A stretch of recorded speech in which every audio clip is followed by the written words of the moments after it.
the biblical Judith, and then I'm going to talk about contemporary religious and gendered movements in response to violence, and especially gun violence. I want to think about the ideas about gender, religion, and violence that Judith represents, and then consider how we see those ideas resonating throughout contemporary dialogue. Many of you may know far more about the political movements I'm going to mention briefly, and I apologize for being overly simplistic, but my goal today is to make some broad comparisons in 10 minutes and to invite further conversation. That's okay. All right. So first, a little overview on Judith. The apocryphal book of Judith offers one of the most unexpected confluence of gender, religion, and violence in biblical history. Judith, a rich and beautiful Jewish widow, lives during the Assyrian king Nebuchadnezzar's campaign for world domination. In contrast to the men of her village, Bethulia, Judith believes that God will give her a plan of action to defeat the Assyrians. While Bethulia is under siege, Judith and her maid go to the camp of the Assyrian general Holofernes, and he's the guy being beheaded here, flatter and persuade him that they have come to offer information on the Israelite community in exchange for safety, wait until Holofernes is totally infatuated with Judith and totally drunk, and then chop off his head, return to Bethulia, and display the head to inspire the Israelites to resistance.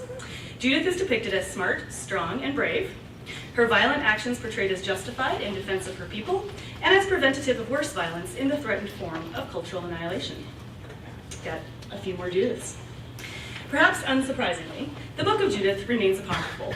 Its place in biblical tradition debated, its canonical status dubious.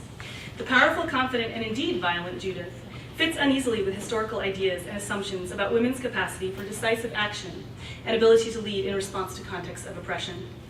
Perhaps most presciently, Judith's violence may make us uneasy, as it has historically made many readers uneasy, because it is depicted as the preferred alternative to conventional male-gendered warfare, because it is contingent on duplicity and it is violent, two qualities we may not want to see attributed to a female leader, and because it is utterly self-authorized, obedient to no earthly authority, but only to the divine instruction Judith herself receives. I suggest that what remains surprising or even uncomfortable in the legend of Judith remains pertinent today in the conversations surrounding the violence currently gripping our society. In response to the types of gun violence we experienced here in El Paso just a few weeks ago, and most often perpetuated by young men, we tend to see specific types of public response with distinctly gendered character. Today I want to look briefly at two of these types of response, religion-based response to gun violence and gender-based response to gun violence, and then consider how and why they do or do not reflect the ideas and attitudes about women's religious agency symbolized by Judith, and how that intersection, or perhaps more suggestively, the lack of intersection, means something to us today. So first, I want to look at some examples of religion-based response to violence, both denominational, non-denominational, and through interfaith coalition. So my first example is religion-based denominational responses such as Chicago's Crosswalk, which is an annual march on the last day of the calendar year. Originally founded by the Episcopal Diocese of Chicago, it commemorates Chicago's victims of gun violence and calls publicly for ongoing attention to that issue in the city of Chicago.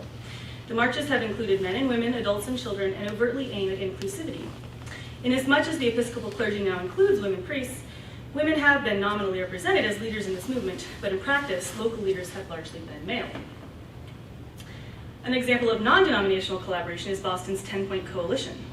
The group defines itself as, and I quote, an ecumenical group of Christian clergy and lay leaders working to mobilize the community around issues affecting Black and Latino youth.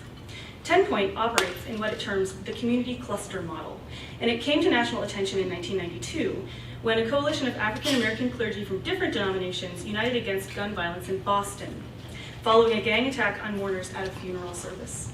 The coalition was then asked to serve as advisory and community outreach figures for the Boston Police Department's Operation Ceasefire campaign, which ran throughout the mid-90s and was focused on combating gun violence in the city, and it eventually specifically targeted gun trafficking as its, you would say, like, quantifiable goal. Ceasefire publicly proclaimed success and credited 10-Point as a crucial element of that success. The Boston Police Department claimed 5 years after it began the project to have seen a 63% decrease in youth homicides per month in the city of Boston, and a 25% decrease in youth gun assaults per month in Roxbury, which at that time, the Roxbury was the most violent neighborhood of Boston. So this highly successful initiative nevertheless remains gendered almost exclusively male, as their website testifies, both on the side of the clergy and on the side of the police.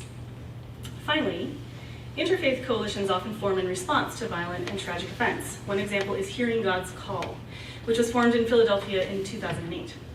The origin of the coalition formed when Christian and Jewish activists staged a sit-in at Colosimo's gun store, which was a popular location of gun straw purchasing, which is when, in really simple terms, a gun store allows someone to buy a gun who's just going to go ahead and give it to someone who's not legally able to buy a gun. So it's like kind of fraudulent purchasing. And it gets around laws aimed at background checks. So the sit-in demanded an end to the practice. It affected eventual charges by the U.S. District Attorney against the shop's owners after 9 months of protest and community pressure. The organization's mission statement is, and I quote, "We unite people of faith in the sacred responsibility to protect our brothers, sisters, and children. Hearing God's Call involves more women in leadership positions than either Crosswalk or the 10-Point Coalition. Significantly, activists might be religious leaders or religious practitioners. There's no requirement for official position within institutionalized religious tradition to become a member of Hearing God's Call." So my takeaway of my 3 examples is that the majority of these religious organizations are male-led. This is not, of course, a negative in and of itself, but it reflects a historical lack of gender inclusivity at leadership levels across religious institutions that is well known and well documented. Some recent change can be seen in this area. The Presbyterian Church recently named the Reverend Deanna Hollis as the first gun violence prevention minister, and that was just this summer, at the end of July. But such leadership changes remain the newsworthy exceptions rather than the rule. So then, how does gender-based, specifically women's response to gun violence appear to us? What does it look like? So to answer this question, I want to compare some American responses to responses from other countries and cultures. And my first example of an American organization is one you may have heard about, which is Moms Demand Action for Gun Sense in America. This group was founded in 2012 in response to the Sandy Hook Elementary School shooting by mothers concerned about gun safety in schools. Self-described as a nonpartisan grassroots movement, Moms Demand Action focuses primarily on advocating for stronger gun laws through protest and legislative advocacy. The group has grown rapidly. It currently boasts 6 million supporters, and I find it interesting that they use the word supporters rather than members. And I think that's because they are a donation-driven organization. It has become an affiliate with the Everytown for Gun Safety Support Fund, which is a 2006 nonprofit organization founded by Michael Bloomberg. And that group advocates for gun control legislation. The moms group self-identifies through a secular, maternally gendered identity. They're moms demanding action, right? At the same time, however, it does not limit membership to women, or even to political affiliation. It's very, it often comments on its website and in communications that it welcomes dads, families, single people, not parents, and that you can be from any political spectrum as long as you're interested in advocating for gun control laws. However, gun control remains its central focus. My other example is a group that I actually knew very little about before preparing for this presentation, and it's called Women Against Gun Violence. It was founded in the 90s by the California politician Anne Rice Lane in response to gun violence in Los Angeles specifically, and her co-founder was the feminist philosopher Betty Friedan. This nonprofit secular group also focuses on advocating for gun control legislation, but it also runs educational programs focused on promoting the safety of women and children in the context of gun violence, particularly in urban populations and environments that are experiencing that type of violence. Like Moms Demand Action, Women Against Gun Violence is a secular organization, but it is more overtly political. It has historically worked for local and state level legislative change as well as national change. So it's striking that these contemporary gender-identified American organizations tend to shy away from religious affiliation.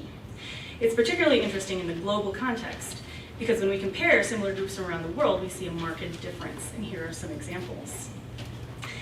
The Argentinian Association of Mothers of the Plaza de Mayo was founded in the 1977 in Argentina, and the movement originated in organizing ongoing vigils in Buenos Aires' Plaza de Mayo in protest of human rights violations during Argentina's dirty war.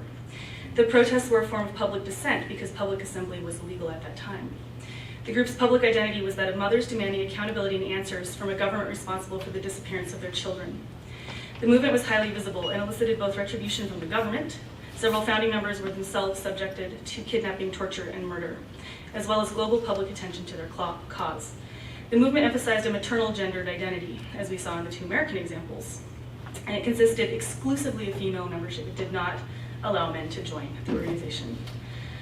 It did have some religious support. There were nuns who joined the organization, but it was primarily secular in origin, and it focused on holding the government accountable for deaths and violence. Similarly, there's the El Salvadorian, that's the other picture there, organization Comadres, also founded in 1977 at the height of political violence, dedicated to publicizing the victims of political violence, the imprisoned, the disappeared, and the assassinated. While originating in response to political violence like the Madres, and also like the Madres, highlighting maternity as gender commonality of members, Comadres was explicitly religious in foundation. It was co-founded by Oscar Romero and has had a long and visible presence in pop culture. For example, it received the 1984 Robert F. Kennedy Center for Justice and Human Rights Award. So it has a long history. Comadres is still active as an organization. The Argentinian organization, I believe, had its last event in 2006. My final example in the global context is the Liberian movement known as the Women of Liberia Mass Action for Peace. This movement was started in 2003 by women in response to the Second Liberian Civil War. While it began as informal meetings of song and prayer in public locations, it became more organized, calling for an end to violence by continuous nonviolent occupation of government offices and meeting locations by protesters.